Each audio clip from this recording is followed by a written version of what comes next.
Amados irmãos, graça e paz. Você que está cultuando a Deus aí na sua casa, que o Espírito Santo do Senhor possa levar calma ao teu coração. Hoje nós vamos a mais uma parcela. Estamos estudando Atos dos Apóstolos, capítulo 7, dos versículos 9 até 16. Hoje, o texto diz assim: Os patriarcas, tendo inveja de José, venderam-no como escravo para o Egito, mas Deus estava com ele e o libertou de todas as suas tribulações, dando a José favor e sabedoria diante do faraó, rei do Egito. Este o tornou governador do Egito e de todo o seu palácio. Depois houve fome em todo o Egito e em Canaã, trazendo grande sofrimento. E os nossos antepassados não encontravam alimento. Ouvindo que havia trigo no Egito, Jacó enviou nossos antepassados em sua primeira viagem. Na segunda viagem deles, José fez-se reconhecer por seus irmãos, e o faraó pôde conhecer a família de José. Depois disso, José mandou buscar seu pai Jacó e toda a sua família, que eram 75 pessoas. Então Jacó desceu ao Egito, onde faleceram ele e os nossos antepassados.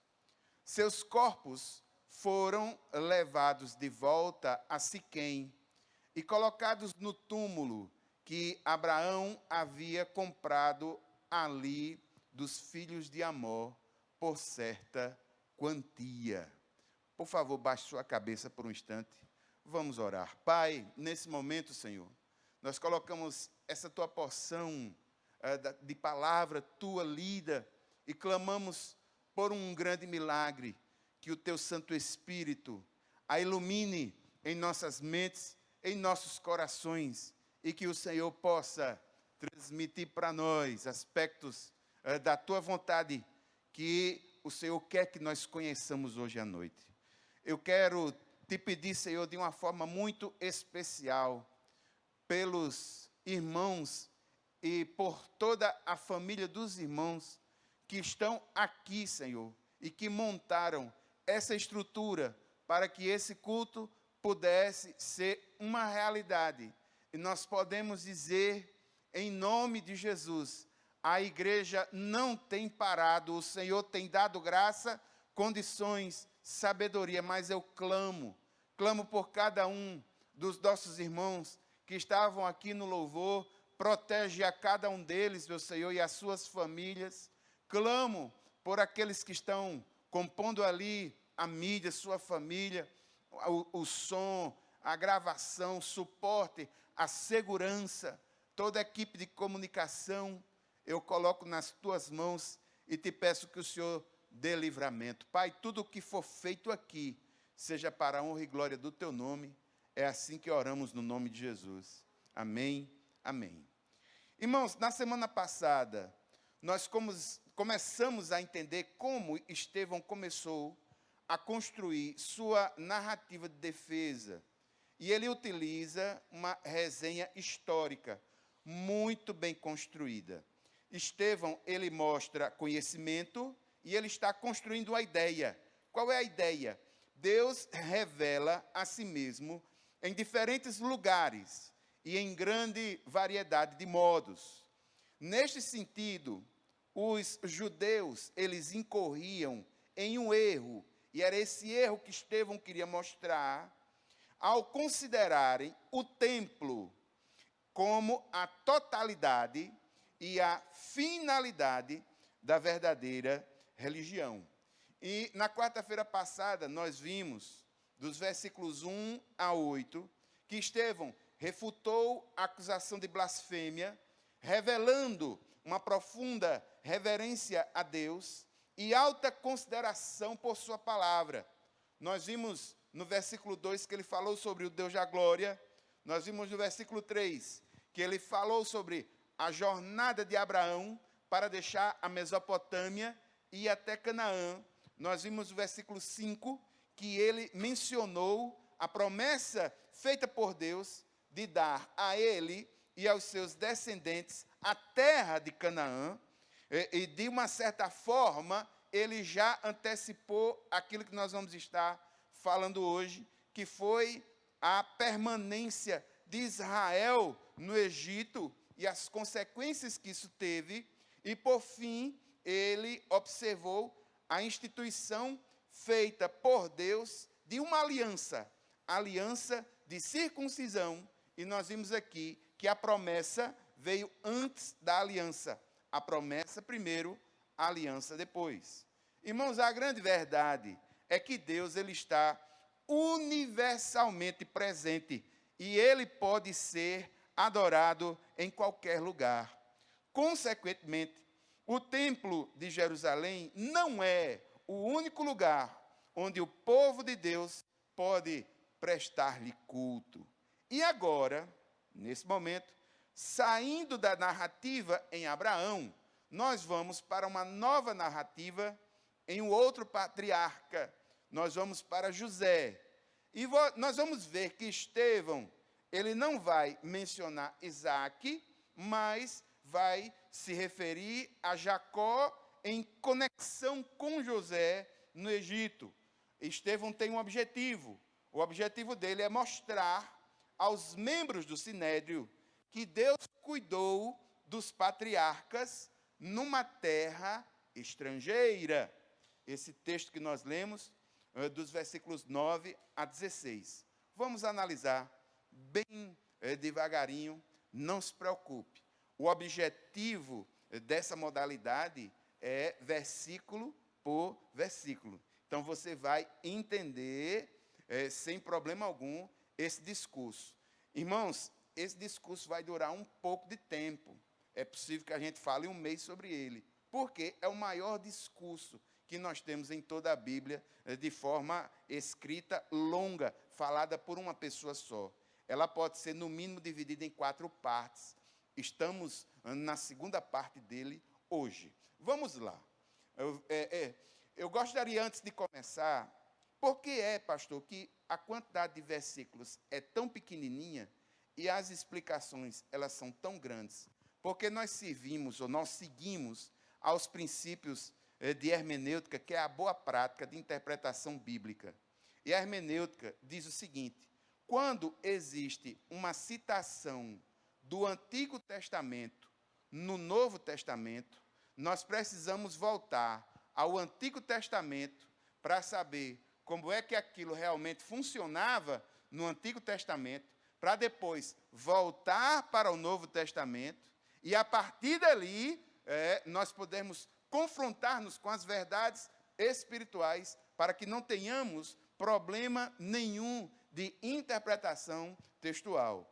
Outra coisa, irmãos, como nós vamos citar aqui os patriarcas, nós vamos estar citando a história de Israel, eu vou estar fazendo referência a livros do Antigo Testamento, e vou estar citando algumas coisas que são importantes para a gente compreender agora. Vamos lá, o texto diz assim, vamos com toda a calma, bem devagarzinho.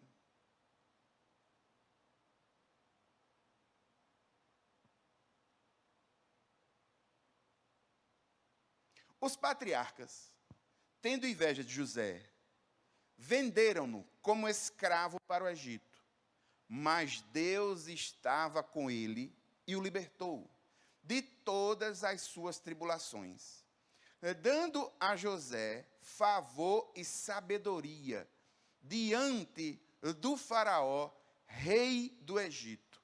Este, no caso, faraó, o tornou, ou seja, tornou a José governador do Egito e de todo o seu palácio. Olhe para mim um momento, você que está lendo aí a sua Bíblia aí em casa. Meu irmão, é o seguinte, nós precisamos entender que estamos falando no livro de Gênesis. Ele cita a história de José que está no livro de Gênesis. O livro de Gênesis ele pode ser dividido em 2 partes. Do capítulo 1 ao capítulo 11, a história dos princípios, dos começos. Do capítulo 12 ao capítulo 50, a história dos patriarcas. Os patriarcas, eles estão assim colocados, do capítulo 12 ao 50. Eles estão colocados como Abraão, Isaac, Jacó e José. Ele encerra, a narrativa de Gênesis encerra com a história de José. E aqui nós vamos ver que ele está falando dos patriarcas. Ele não vai falar de todos eles, mas ele vai realçar aquele que, de fato, no seu ponto de vista, em sua resenha histórica, haverá de influenciar, tanto do ponto de vista da história, da teologia, como do ponto de vista da defesa daquilo que ele quer apresentar. E ele vai apresentar aqui a Jacó. Jacó considerava, irmãos, José, e quando eu falo nesse José, é o José que você conhece, aquele José do Egito. Jacó teve muitos filhos, né? Os filhos de Israel, os filhos de Jacó. Ele teve filhos praticamente com duas mulheres, era Raquel e Zilpa, se não me falha a memória. Mas ele tinha a José como seu filho primogênito, era o filho do coração. Ele era filho de Raquel, que era de fato a esposa que ele queria, e ele considerava José o seu filho primogênito. No livro de Gênesis, no capítulo 30, dos versículos 22 a 24, nós vemos isso. O texto diz assim: Deus lembrou-se de Raquel, por quê? Porque Raquel, ela não dava filhos. Deus lembrou-se de Raquel, ouviu-a e a fez fecunda. Ela engravidou e deu à luz um filho. Então disse: Deus tirou de mim o meu vexame e deu ao filho o nome de José, dizendo que o Senhor me dê ainda outro filho. Raquel vai ter outro filho. José vai ter um irmão. O nome do irmão de José será Benjamim. Mas ele não coloca, Estevão não coloca o fato nisso. Se a gente voltar ao Antigo Testamento, e eu vou lembrar aqui a você a história de José, você vai se lembrar, irmãos, vocês vão se lembrar que Jacó amava Raquel. E assim sendo, na opinião dele, de Jacó, Raquel era a sua primeira esposa. Muito embora ele tivesse casado com a outra antes. Mas a esposa do coração dele era Raquel. E ele entendia que Raquel era a sua primeira esposa. E baseado nisso, e é por causa disso, que José recebia muitos presentes e os irmãos de José não.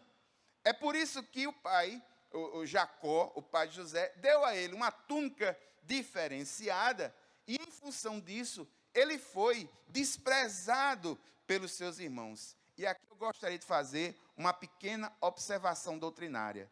Irmãos, a Bíblia, ela não apoia a poligamia. E todas as vezes que uma situação poligâmica que é registrada na Bíblia é citada, sempre tem problema. Todas as vezes que as famílias poligâmicas são citadas, a dinâmica familiar sempre é problemática. Essa observação, quem fez foi o doutor Luiz Saião. Eu nunca tinha prestado atenção a isso, e é verdade. A Bíblia não apoia a poligamia. Ela cita, ela registra, porque este é um fato que compõe a história social. Este é um fato que compõe a história do homem e, de um certo ponto de vista, também tem a ver com aspectos de Gênesis, mas ela não apoia essa ideia, e todas as vezes que uma família poligâmica é citada, a sua dinâmica sempre tem um problema. E essa família não é diferente. Qual é o problema? Os irmãos tinham inveja de José, porque José era bem tratado. O pai, Jacó, amava a Raquel e amava a José de forma muito especial, porque no coração dele era José o primogênito, muito embora ele tinha outros filhos. Rúben já tinha nascido, Judá já tinha nascido, eram mais velhos que José, mas Jacó considerava José o seu filho primogênito. Irmãos, isso é tão verdadeiro que mais tarde José recebeu uma porção dobrada da herança. Por quê? Porque no Egito José teve 2 filhos, Manassés e Efraim. E Jacó, que também é chamado de Israel. Jacó é o nome antes, Israel o nome depois, de um momento muito especial que ele teve com Deus. Jacó concedeu dupla terra para a prole de José em Canaã. Você vê a partir da bênção que Jacó deu a José. Olha só, quando Jacó estava morrendo, veja o que foi que Jacó fez com José. Gênesis capítulo 48, dos versículos 1 a 5, o texto diz assim: passadas essas coisas, disseram a José, seu pai está doente. Então José tomou consigo seus 2 filhos, Manassés e Efraim, e avisaram a Jacó, eis que o teu filho José vem visitá-lo. Jacó está perto de morrer e está abençoando os filhos. Olha o que é que Jacó, que também é Israel, veja o que foi que ele fez. O texto diz aí no versículo 2: Israel fez um esforço, se sentou na cama. Então Jacó disse a José, o Deus Todo-Poderoso me apareceu na cidade de Luz, na terra de Canaã, me abençoou e me disse, eis que eu o farei fecundo e o multiplicarei. De você farei uma multidão de povos, e à sua descendência darei esta terra como propriedade perpétua. E agora, os seus 2 filhos, que lhe nasceram na terra do Egito, antes que eu viesse para junto de você, aqui no Egito, esses 2 filhos são meus. Efraim e Manassés serão meus, assim como Rúben e Simeão são meus. Ele cita Rúben e Simeão porque são os 2 mais velhos da primeira mulher que ele teve relacionamento. Mas ele cita Manassés e Efraim como fruto de Jacó, que para ele era o primogênito do coração. E ele está dizendo a José, olha, os seus filhos são meus, os seus filhos são meus. É por isso, irmãos, que existe pelo menos umas 3 listas diferenciadas dos filhos de Jacó, a relação. Tem um em Gênesis, tem um em Números e tem um Apocalipse. Elas têm pequenas diferenças por causa da inserção de Manassés e de Efraim no lugar de José. Jacó está dizendo, as tuas crianças, José, são minhas. São minhas. Você é o meu primogênito. Elas vão ter... Aí sabe o que foi que isso incorreu de forma prática? José, através de seus filhos, recebeu uma porção dobrada da herdade. Isso é direito de primogenitura. 1 Crônicas, capítulo 5, versículo 2, diz assim, embora Judá tenha sido mais poderoso de seus irmãos, e dele tenha vindo um líder, os direitos de filho mais velho foram dados a José. José é que é o primogênito. José é que é o primogênito. Irmãos, os estudiosos dizem, inclusive, que no período intertestamentário, que é aqueles 400 anos que existe entre um testamento e outro, os patriarcas foram considerados, os filhos de Jacó foram considerados patriarca pelo povo. E isso passou a ser algo comum. Mas, irmãos, voltando à história, esses filhos de Jacó, eles não tinham muita dignidade patriarcal, não. Eu quero lembrar a você, e você sabe disso, José foi colocado num poço pelos seus irmãos. José foi colocado num poço pelos seus irmãos. E depois, por 20 peças de prata, venderam José como escravo aos ismaelitas que passavam em caminho ao Egito. Aí o que foi que esses irmãozinhos bonzinhos fizeram? Pegaram a capa de José, mergulharam em sangue de bodes e apresentaram a Jacó. Esse é o relato que está em Gênesis 37, dos versículos 31 a 34, o texto diz assim, então pegaram a túnica de José, mataram um bode e molharam a túnica no sangue. E enviaram a túnica de mangas compridas ao pai com este recado: achamos isto, veja se é ou não a túnica de seu filho. Ele, Jacó, a reconheceu e disse: é a túnica de meu filho. Um animal selvagem o devorou. Certamente José foi despedaçado. Então Jacó rasgou as suas roupas, vestiu-se de pano de saco e lamentou o filho durante muitos dias. Irmãos, é inevitável aqui uma outra interferência de interpretação bíblica. É uma coisa chamada tipo. José é um tipo de Cristo. Em que sentido? Algumas características da vida de José lembram muito aquilo que Jesus passou em aspectos da sua vida. Por exemplo, o paralelo entre a venda de José e a traição de Jesus é muito óbvio. Ambos foram traídos. O paralelo que existe na vendagem: os irmãos venderam o próprio irmão a estrangeiros. E os judeus entregaram Jesus nas mãos dos romanos. Isso é uma modalidade de ensino bíblico, onde o Novo Testamento ilumina aspectos do Antigo à luz de Cristo Jesus. Mas vamos lá.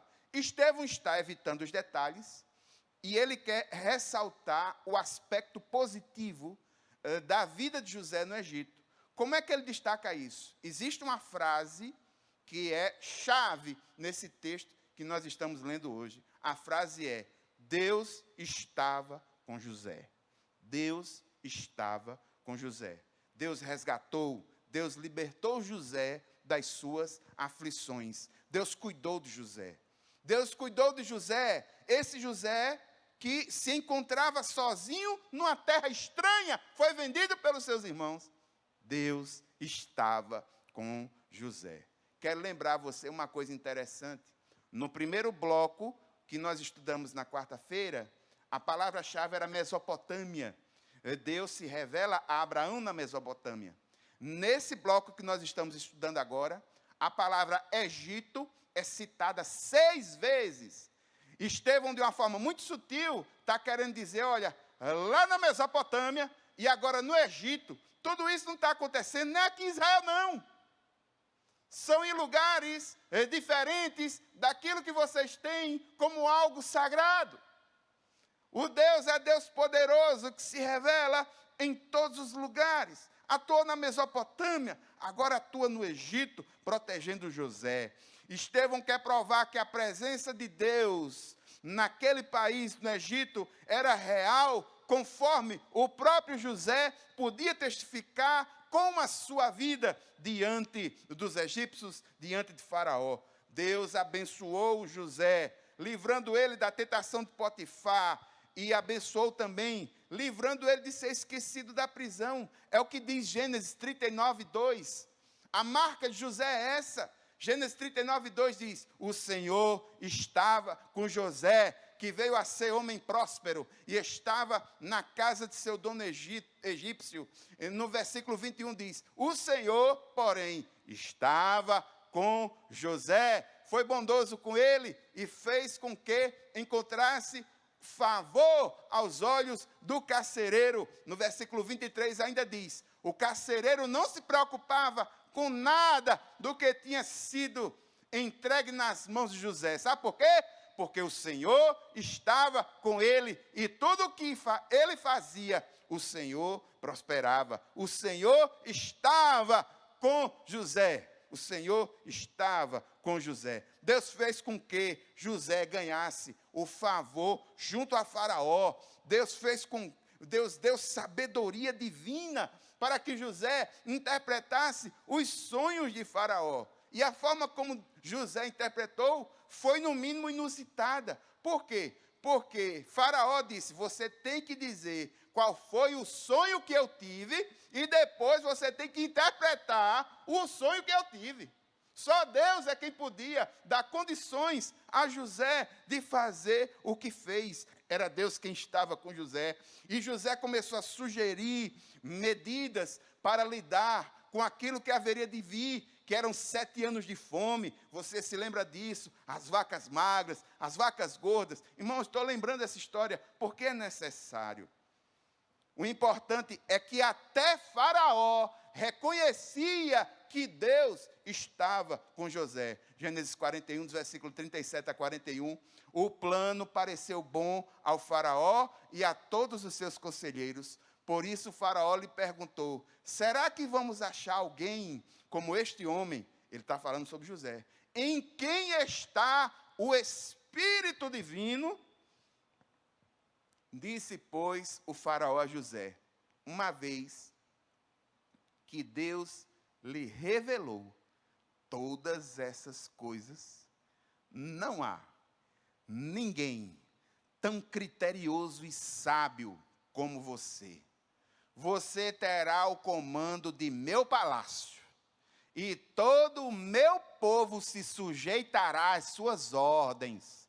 Somente em relação ao trono serei maior do que você. E o Faraó prosseguiu dizendo: eu entrego a você agora o comando de toda a terra do Egito. Estevão diz que Deus fez de José o segundo em comando no Egito, o mais alto oficial no palácio e o principal conselheiro de Faraó. Deus está no controle do Egito através de José. O fato é esse. Deus está no controle de tudo, meu irmão. Versículos 11 e 12. Olha que coisa linda. Depois houve fome em todo o Egito e em Canaã, trazendo grande sofrimento. E os nossos antepassados não encontravam alimento. Ouvindo que havia trigo no Egito, Jacó enviou nossos antepassados em sua primeira viagem. O que foi que aconteceu? Aquilo que os sonhos previram, que José interpretou, aconteceu. O que havia sido previsto tornou-se uma realidade. A fome veio uma bonança, mas logo em seguida a fome chegou. Um grande sofrimento. Isso é morte, dor de milhares de pessoas, de animais. Quando durante um período de 7 anos, não houve colheita alguma. Estevão, nesse texto, ele não dá muitos detalhes, mas na língua original, quando fala sobre a persistência dos antepassados por procurarem comida, quando o texto diz assim: os nossos antepassados não encontravam alimento, é uma palavra muito forte. Irmãos, quando Jacó ouviu dizer que no Egito tinha grãos, tinha comida, ele enviou seus filhos numa viagem de compras. Estevão faz um relato reduzido, mas no livro de Gênesis o relato é ampliado. Gênesis 41. A gente sabe que os filhos de Jacó vão até o Egito, trazem mantimento, e logo num primeiro momento, Deus salva o seu povo da morte em Canaã, dando a ele alimento do Egito. Já um primeiro livramento. Versículos 13 e 14. O texto diz: na segunda viagem deles, José fez-se reconhecer por seus irmãos. E o faraó pôde conhecer a família de José. Depois disso, José mandou buscar seu pai Jacó e toda a sua família, que eram 75 pessoas. No relato aí, nos versículos 13 e 14, Estevão omite detalhes históricos. Nós sabemos disso, a história é bem maior. Ele não fala do seu irmão Benjamim. O texto simplesmente cita que José se revelou aos seus irmãos. E quando isso acontece, ainda havia 5 anos de fome pela frente. Aí o que é que acontece? Jacó e toda a família foi levada por José, que agora comanda o Egito, a ficarem em uma terra separada, chamada Gósen. Ali, os rebanhos tinham alimento, para sustentar, Jacó e sua família permaneceram vivos e Israel permanece vivo. E é esse povo que Estevão está dizendo, olha, Deus deu livramento ao nosso povo lá no passado. E ele não está dando livramento, nem aqui não. Ele está dando livramento lá no Egito. Irmãos, vejam como José tinha no seu coração o propósito de que todo o sofrimento que ele passou era para a glória de Deus. Veja as palavras do próprio José em Gênesis 45, 7, quando ele explica a situação. O próprio José diz assim, mas Deus me enviou à frente de vocês para lhes preservar um remanescente nessa terra e para salvar-lhes as vidas com um grande livramento. É possível que você já tenha uma pergunta na sua cabeça aí, você que é leitor assíduo, profundo da palavra, já percebeu que no Antigo Testamento, o relato é de 70 pessoas que compõem a casa de Jacó. E aqui, Estevão está dizendo que é 75. Por que, pastor, essa aparente discrepância entre o texto do Antigo Testamento e o texto do Novo Testamento?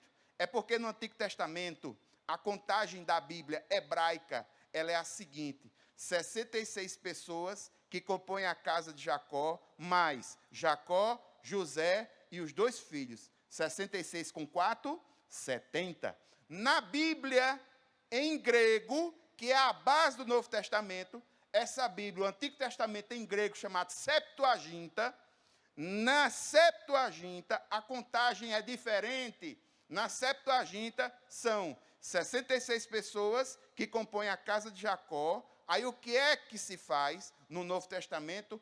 Exclui Jacó, exclui José, aí coloca Manassés, Efraim e os filhos de Manassés e Efraim, que são 9. 66 com 9, 75. Está explicado. Há uma discrepância numérica, mas é explicada. Os fatos mostram, não anula o fato geral, que é esse povo que foi liberto. Segue o texto diz assim, então Jacó desceu ao Egito, onde faleceram ele e os nossos antepassados. Seus corpos foram levados de volta a Siquém e colocados no túmulo que Abraão havia comprado ali dos filhos de Amor por certa quantia. Irmãos, eu não vou me ater a muitos pormenores históricos, sobretudo da morte dos antepassados do povo de Israel. Esse relato está muito reduzido. Ele deveria até ser um pouco mais ampliado, mas por questões de aplicação devocional do texto, não vou me ater a algumas informações que existem aí. Eu só vou dizer o seguinte, os judeus, eles davam uma grande importância ao fato de que Jacó e seus filhos haviam sido sepultados em Canaã. E de uma forma muito resumida aí, Estevão encerra a narrativa, ele omite passagens interessantes, mas é desnecessário para os objetivos da sua defesa. Aqui não é história completa, aqui é uma resenha histórica. Estevão sabe que sua plateia conhece a Escritura bem, e que só ao lembrar um fato, isso é bastante para trazer à memória, na cabeça do sinédrio, o relato completo.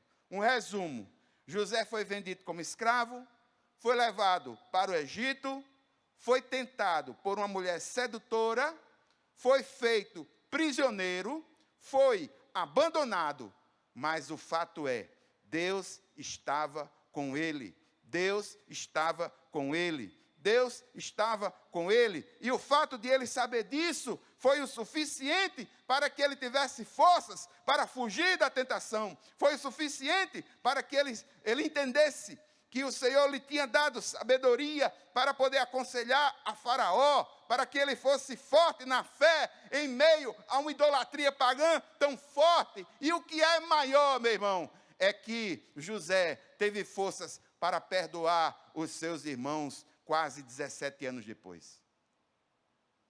José compreendeu que Deus o enviara ao Egito para salvar seus próprios parentes da fome e que os seus adversários haviam sido designados para cumprir o propósito de Deus. Qual é o propósito de Deus para a nação de Israel? Naquele momento, a salvação do povo. Veja as palavras de José, uma das verdades teológicas mais profundas do Antigo Testamento. E aqui eu quero relatar, irmãos, um grande milagre. Eu não estou procurando texto para ler o contexto da nossa atualidade. Na leitura da palavra de Deus, o Senhor vai mostrando aspectos profundos, espirituais, que nos dão força para enxergar a realidade que está ao nosso redor, levantar a cabeça e seguir adiante. É por isso que a paz, que excede todo entendimento, tem condições de habitar no coração do crente, que verdadeiramente ama, entende, compreende, tem intimidade com o Senhor. Olha o que é que José diz, meu irmão. Gênesis 50, 20. Vocês planejaram o mal contra mim, mas Deus o tornou, ou seja, Deus tornou o mal em bem, para que hoje fosse preservada a vida de muitos. Essa é uma das grandes realidades teológicas de Gênesis. Deus é Deus poderoso, é aquele que transforma o mal em bem. A gente não entende como, nós não sabemos como, não temos compreensão para entender como é que ele operacionaliza isso. Mas no seu coração entenda, o nosso Deus é aquele Deus que transforma o mal em bem. Quais são as verdades espirituais que nós podemos aprender com esse pequeno fragmento de texto, com essa pequena resenha histórica de Estevão? Meu irmão, em primeiro lugar, Estevão conhece as Escrituras. Você conhece as Escrituras? Eu tenho desafiei na semana passada. Meus irmãos, muitas pessoas, na igreja inclusive, não têm tido o zelo suficiente de analisar a palavra de Deus e dar fundamentos, aspectos que são necessários para a defesa da sua fé. Estevão está defendendo a sua fé de uma forma tremenda, citando a palavra, interpretando a palavra. Se porventura alguém perguntar para você qual é a razão da tua esperança, se alguém perguntar a você aspectos do Evangelho, aspectos, princípios do reino de Deus, você saberia responder? Ele sabia. E ele mostra de mesma forma que no primeiro módulo, o nosso Deus é um Deus poderoso, é o Deus que conduz, Ele é onipresente, Ele age. No primeiro bloco, o foco era o chamado na Mesopotâmia, agora é o livramento no Egito. Apesar de José ser estrangeiro, ser escravo no Egito, Deus estava com ele para livrá-lo de todas as suas aflições.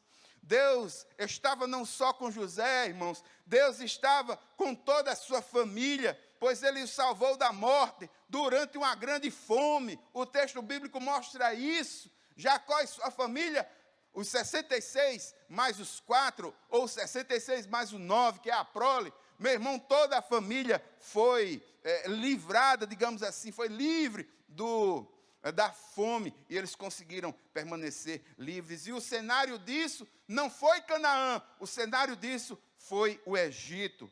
Deus está universalmente presente, Ele pode ser adorado em qualquer lugar, porque Ele age em qualquer lugar.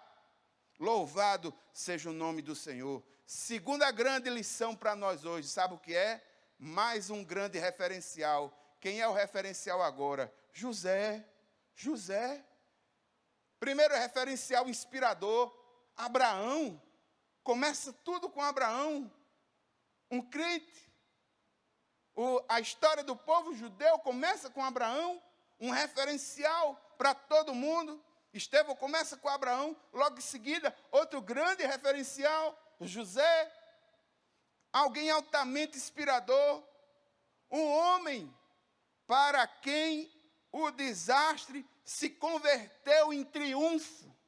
José foi odiado pelos seus irmãos. José foi vendido como uma mercadoria barata. José foi traído pela sua patroa. José foi encarcerado injustamente.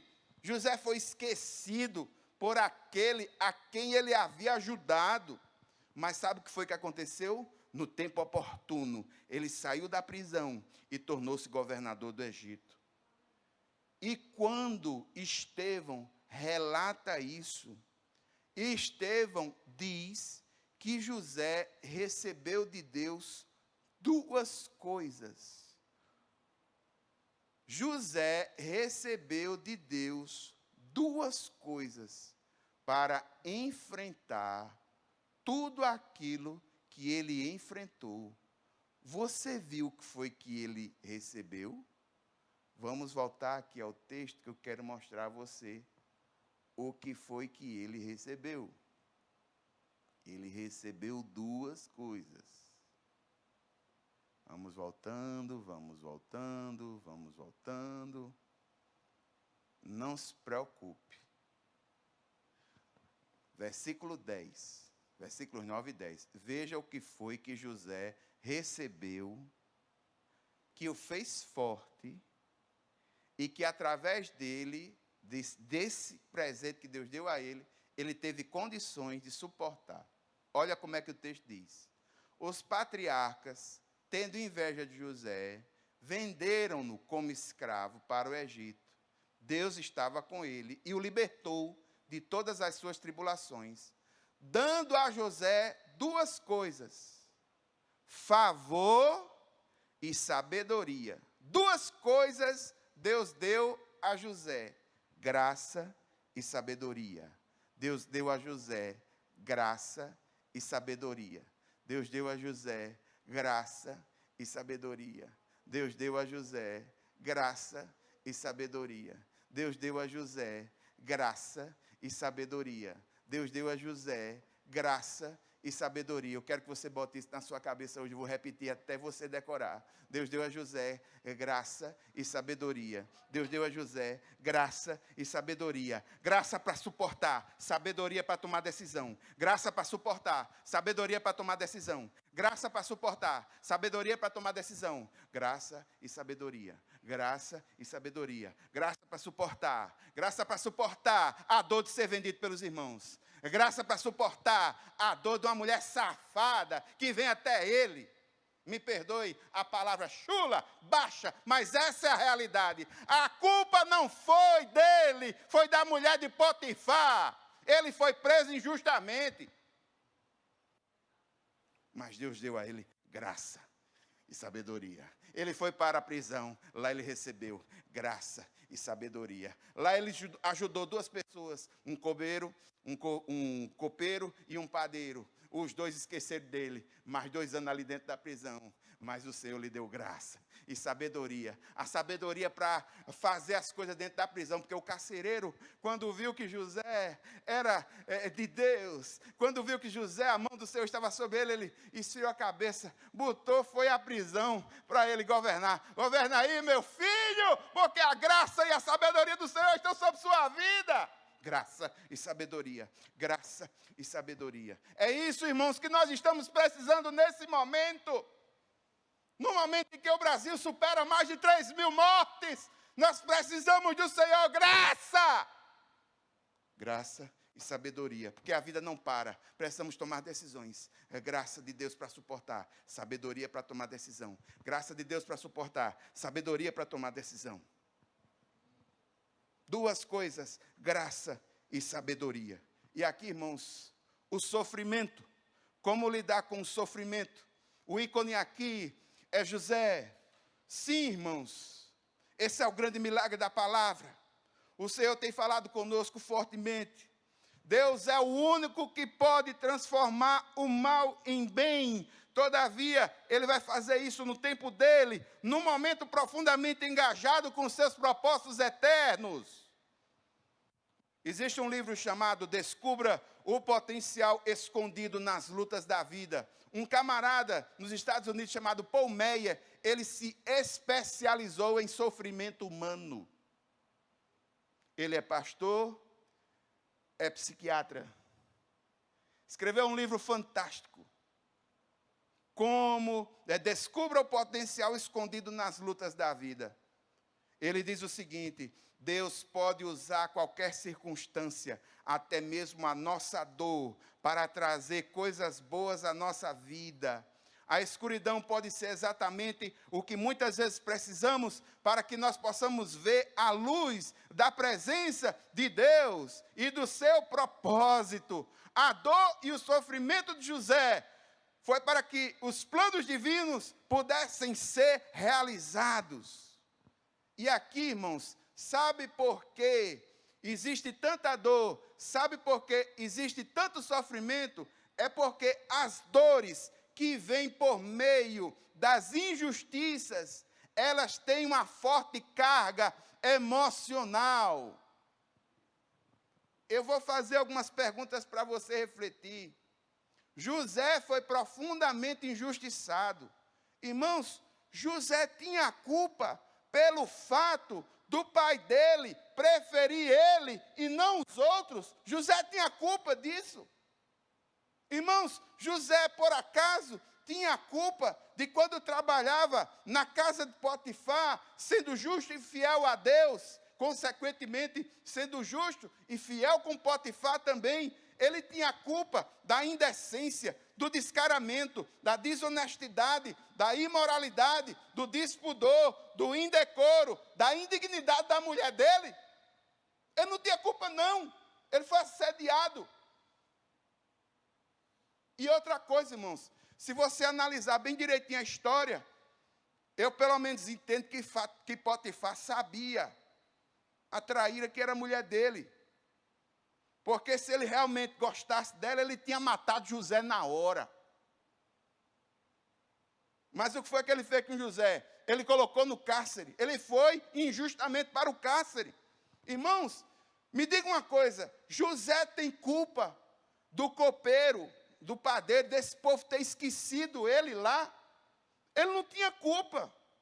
Mas é isso que traz dor. Mas sabe o que foi que impediu José de ser consumido pela dor da injustiça? Existe apenas uma resposta: o Senhor estava com ele. E Estevão mostra que ele recebeu graça e sabedoria. Graça, sabedoria. Graça, sabedoria. Um filho predileto que se tornou um escravo. Um escravo que se tornou um prisioneiro. Um prisioneiro que salvou o império. Graça e sabedoria. Graça e sabedoria. Sabe o que foi que José aprendeu lá no Egito? Ele aprendeu a ter um coração quebrantado, um espírito altruísta. Sabe o que foi que aconteceu? Na prisão, ao invés de José estar com ressentimento de Faraó, ao invés de José estar com ira por causa da mulher dele, sabe o que foi que aconteceu na prisão? No sofrimento, ele foi se importar de ouvir os clamores ali do copeiro, do padeiro. Ele interagiu, ele foi resolver o problema dos outros. No sofrimento que ele estava passando, ele tinha um espírito altruísta. Nos momentos difíceis, Jacó, no caso José, ele estava ajudando as outras pessoas. Isso, irmãos, nós deveríamos aprender dele. Os momentos são difíceis, sim. A fome vai aumentar no Brasil? Vai, porque já é um fato. A pobreza aumentou. E nós precisamos ter um espírito quebrantado para fazer o evangelho real, não só em palavras, mas também em atitude. Muita gente vai passar fome e nós precisamos atuar de uma forma mais misericordiosa. Irmãos, José tem um espírito compreensivo. Os anos que José viveu como escravo na prisão, deu experiência necessária para ele gerenciar todo o Egito, as redes do Egito. José fez um estágio na prisão, antes de ser governador do Egito. O cara da prisão disse: fica aí, José, aprende aí, gerencia aí, vê como é que funciona, lida com fulano, e ele aprendeu, levou a bagagem, ele aprendeu. Meu irmão, nessa pandemia, você está aprendendo o que de Deus? Tem gente que está anestesiado, alienado, ainda não recebeu do Senhor nenhuma lição para a sua própria vida. Eu eu já recebi a minha. Meu irmão, estou chegando nos 50 anos, pisei no freio com força. Agora só coisas que têm a ver com a missão. Eu não vou estar perdendo o tempo com coisas secundárias. Se não foi da missão, meu irmão, está fora. Prioridade é minha família. 2 Timóteo diz, aquele que não é afeto aos seus, negou a fé e é pior do que o incrédulo. Famílias que estão sendo reduzidas, enlutadas. E o que é que deve acontecer com os membros da família? Eles têm que estarem mais próximos uns dos outros, para que não haja lacunas maiores e a família não se dissipe. Se você não tem aprendido nada, meu irmão, se nenhuma postura sua modificou até agora, você está anestesiado. Meu irmão, aqui a gente vê que José tem um espírito confiante. Confiança, é necessário confiar. A confiança de José na fidelidade e no poder do Senhor é maior, sobrepuja qualquer sentimento de ter sido injustiçado, qualquer desejo de vingança que ele pudesse ter. As palavras de José entram na história como um dos mais poderosos testemunhos de toda a Bíblia, de uma verdade que precisa entrar nos nossos corações nessa noite. Ele está chorando diante dos irmãos. Sabe o que foi que aconteceu? Os irmãos se reuniram. José agora, o pai Jacó, o velho já tinha morrido, os irmãos se reuniram. Eita, José agora vai pegar a gente, olha, vai sentar, ele vai descontar tudinho que a gente fez com ele, olha. Mas sabe o que foi que José fez? José vai de encontro aos seus irmãos. José vai chorando. O clamor de José era alto, porque ele era uma pessoa sensível, quebrantada. José foi chorando, não de tristeza, mas de profundo amor e alegria. José abraçou seus irmãos que tinham vindo comprar comida, e sabe o que foi que ele disse? Isso aí, ó, vocês planejaram mal contra mim, mas Deus o tornou em bem, para que hoje fosse preservada a vida de muitos.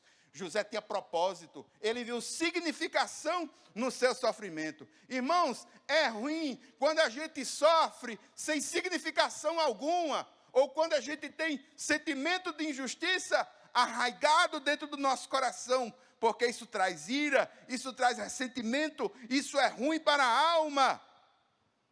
Mas José, ele ressignificou, Deus ressignificou para ele pela fé. Ele viu que ele fazia parte de um plano maior. E ele dá uma dessas grandes pérolas. Deus é aquele que transforma o mal em bem. Deus é aquele que transforma o mal em bem. O que é que nós estamos precisando hoje em dia, irmãos? Disso mesmo. Graça e sabedoria. Graça e sabedoria. Graça e sabedoria. Irmãos, muitas coisas têm acontecido conosco. E muitos, nós, o povo, nós estamos sofrendo. E a gente está sofrendo, irmãos, de uma forma muito parecida. Por quê? Porque não fomos nós quem causamos o sofrimento pelo qual nós estamos sofrendo agora. E você vê como esse texto é fantástico, é fundamental para nós hoje. Irmãos, o vírus, ele veio da China, com uma origem misteriosa. Ninguém sabe até agora como foi que esse negócio aconteceu. Irmão, quem é que tem culpa aqui de um troço que acontece lá em Wuhan, e agora está todo mundo sofrendo por causa disso que aconteceu? Não sei se foi um estagiário lá no laboratório, não sei o que foi que aconteceu. Mas a gente está pagando aqui a origem misteriosa, ninguém sabe nem onde é, mas está todo mundo sofrendo. Irmãos, muitos estão sofrendo agora porque não tem culpa. As pessoas estão sofrendo nas filas, não há amparo de saúde, porque a gestão é ruim, em todo sentido, em todo nível, de todo jeito, a gestão é ruim. Aí eu pergunto, a gente tem culpa da gestão ser ruim?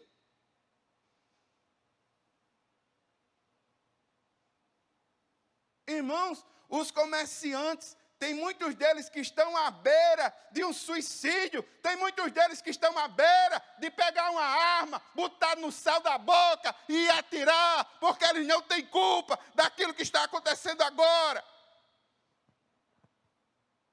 Muitos precisam pagar suas contas, estão sofrendo porque não tem de onde tirar. Não, vamos fechar. Eu não estou me atendo ao mérito disso. Eu estou ressaltando, é a dor que está no coração do comerciante que diz, o que foi que eu fiz? A dor que está no coração dele, o sentimento de injustiça, isso dói muito na alma.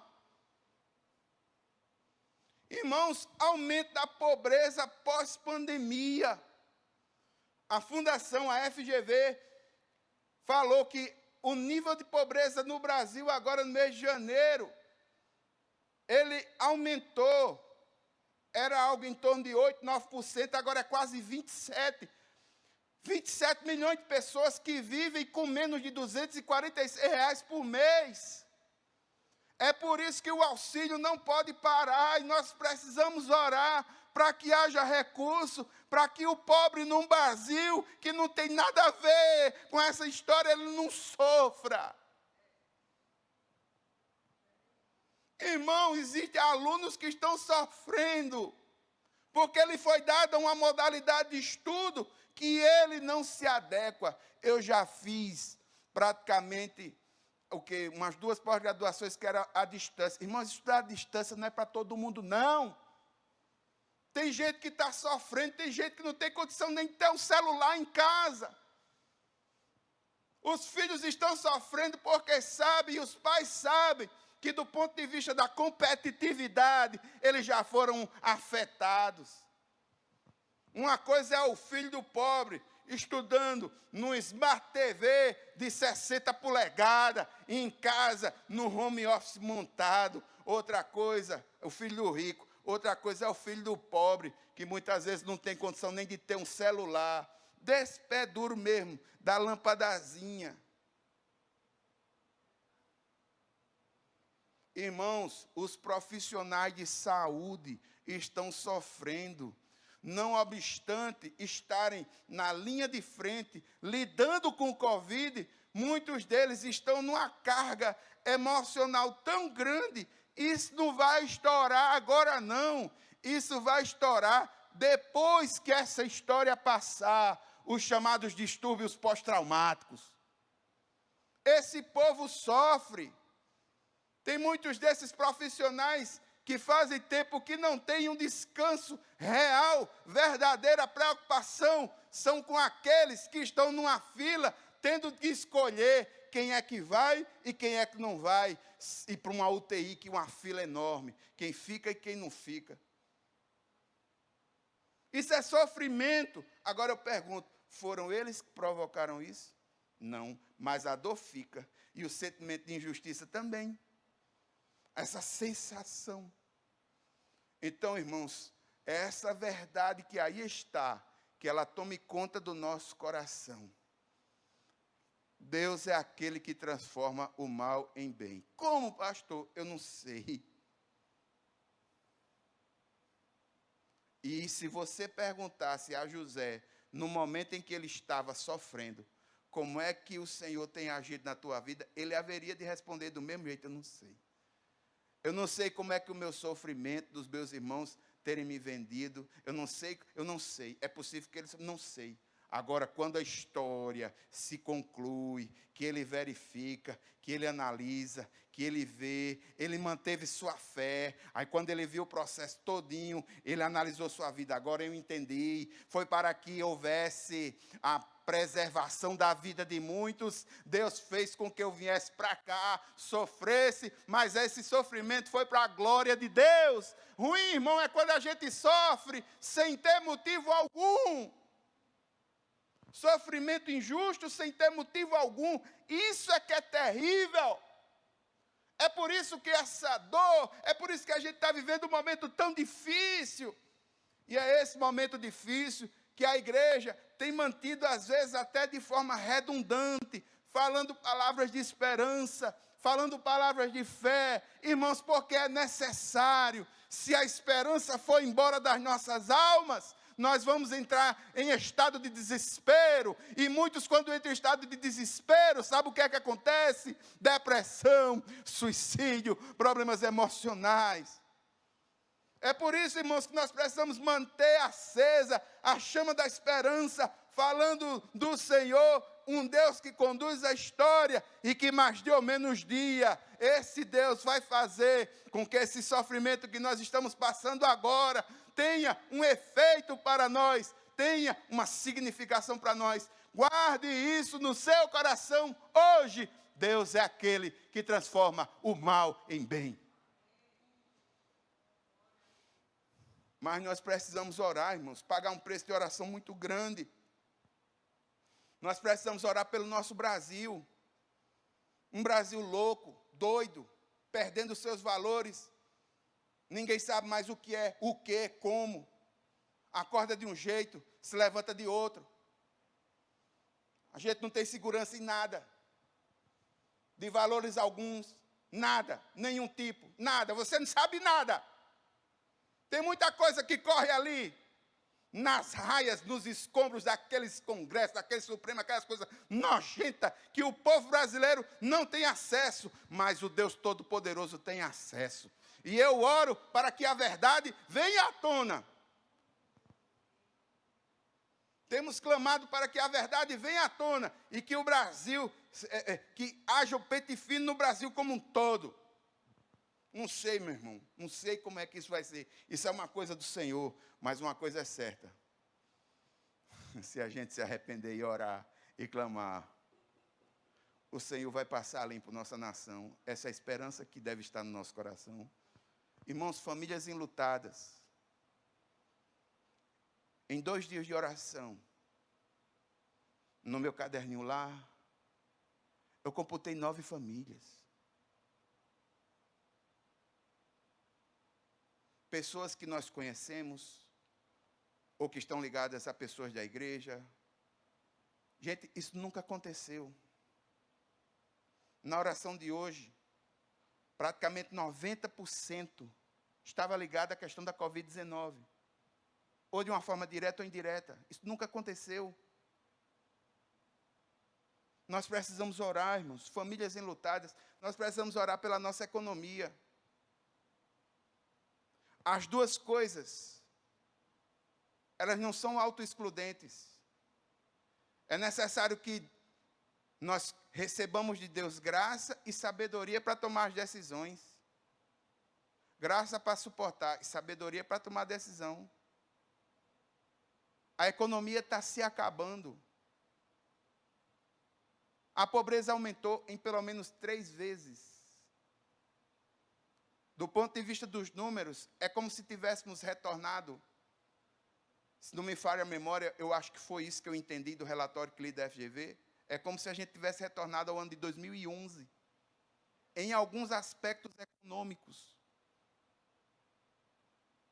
Agora, o que é interessante, irmãos, pouquíssimos países no mundo obtiveram êxito comercial. Pouquíssimos. Ou seja, é uma coisa que está sofrendo o mundo inteiro.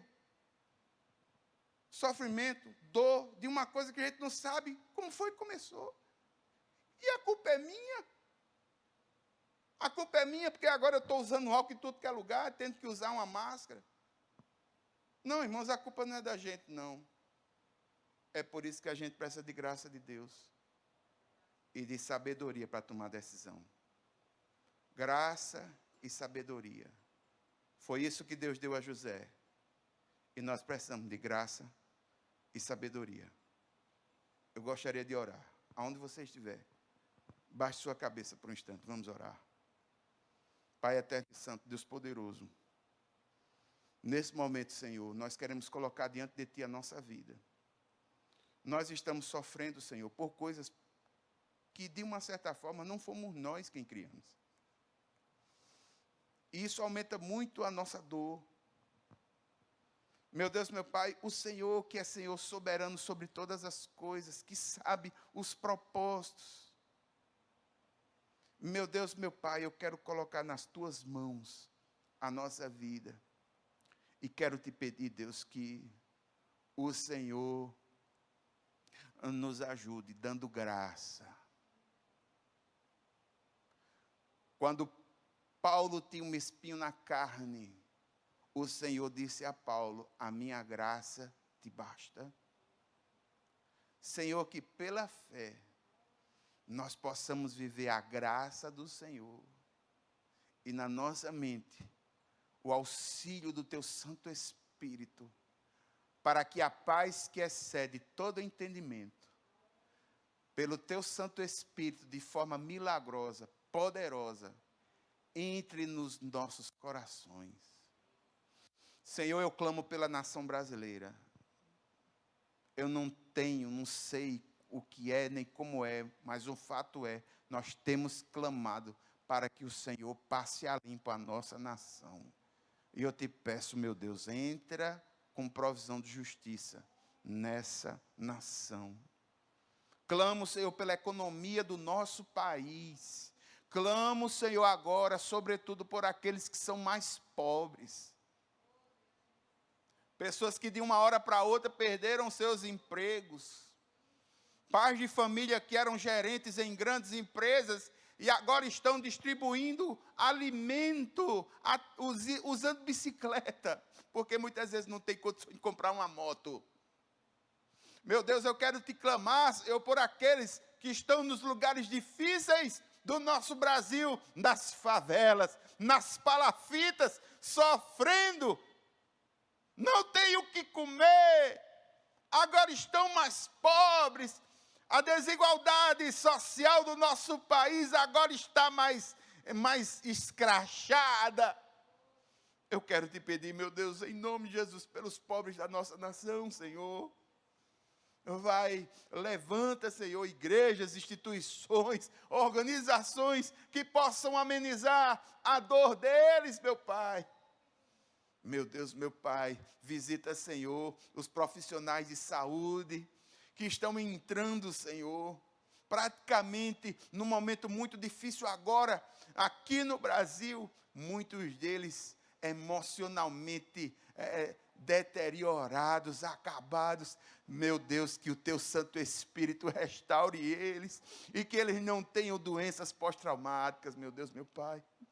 Clamo pelos médicos, enfermeiros, profissionais de saúde, profissionais funerários, meu Deus, aqueles que estão aqui e ali no cemitério, vendo luto de famílias, enterrando pessoas, meu Deus, quanta dor, quanto sofrimento.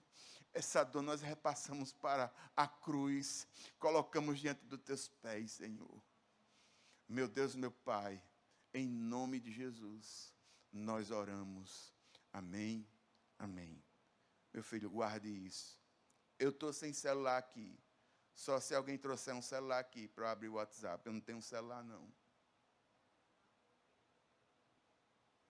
É porque estão pedindo, e tem pedidos de oração no WhatsApp, mas eu estou sem o meu celular aqui. Oi.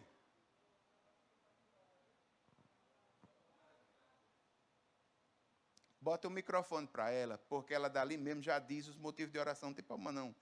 Você vai dizendo e eu vou intercedendo aqui. Você vai dizendo e eu vou orando. Bota um microfone ali para ela.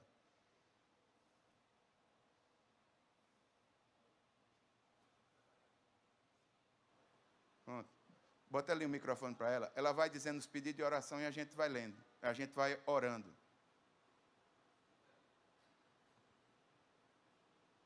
Coloca ali para ela. Eu não estou com o celular aqui. Coloca ali para ela. Chegou aí?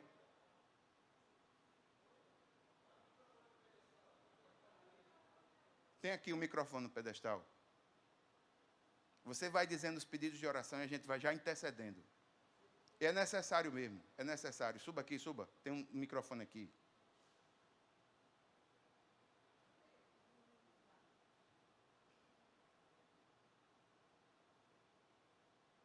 Pronto, você vai dizendo e a gente já vai orando assim.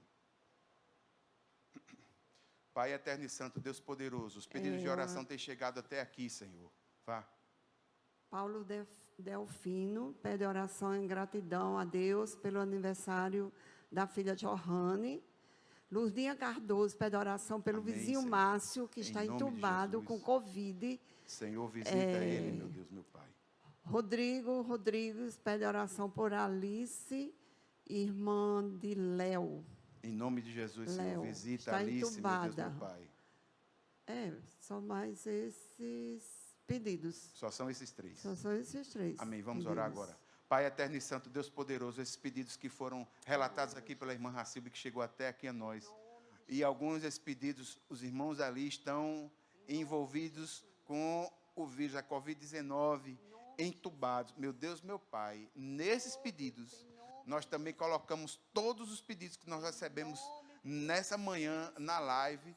Quantos e quantos ali, Senhor, em nome de Jesus, entra com provisão, meu Deus, meu Pai, e que essas pessoas sejam agraciadas por Ti, Senhor, que o Teu Santo Espírito lhes traga saúde e paz. Em nome de Jesus, nós oramos, colocando essa causa nas Tuas mãos, meu Deus, meu Pai. Agradecemos também, Senhor, pelo aniversário da filha de Paulo Delfino, Johanne, Senhor, concede a ela anos de graça, de paz diante da Tua presença. Pai eterno e santo, muito obrigado.